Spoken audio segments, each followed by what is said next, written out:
Well, we're here on the ranch again. We have a little project going on behind us.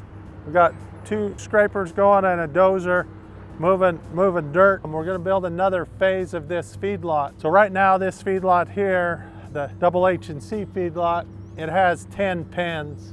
You can see the numbers going down through here, 1 through 5, and then there's 6 through 10 on the other side. One reason we're building this area is our cow herd's grown quite a bit. Up until this year, we've been kind of around or under 1,000 calves weaned each year. And now we're gonna wean probably 1,600 calves this year. And so by adding on to this feedlot, it lets us size and keep most of the feeder cattle here in one feedlot where we can sort them and size them and weigh them and not have them kind of scattered throughout the valley. And then we'll use the other feedlots we've got down the valley for either mother cows or developing replacement heifers once they're of the age that they can get out of here. We're building an identical mirror match to this side right over here. And so we're gonna go 200 feet deep, and each pen will be 120 feet in width.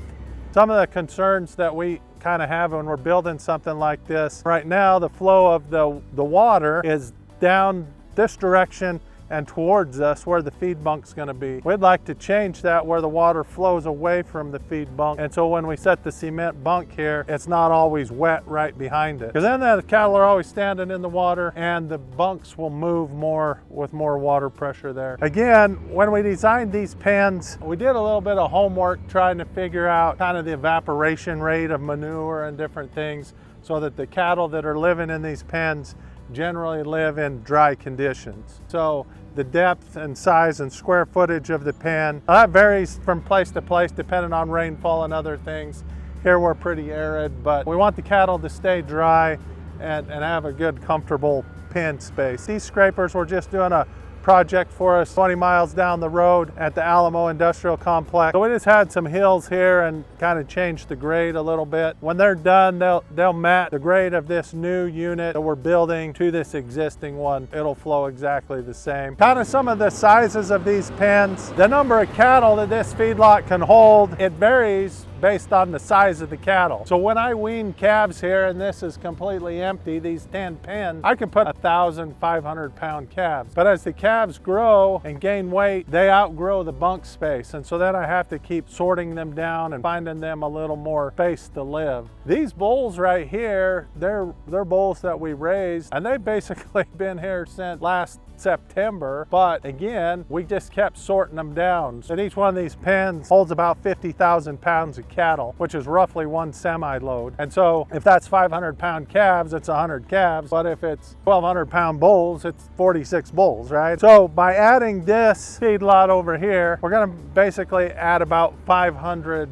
head space for calves. And then as we develop those calves and raise those calves, again, they'll be sorted and sized and kind of move on to their next stage in life from there. I guess we used to kind of feed the calves for about 45 days after we weaned them and then sell them and move them. Right now, the hay market is soft. Alfalfa hay is not worth a lot of money to sell on the open market or the export market.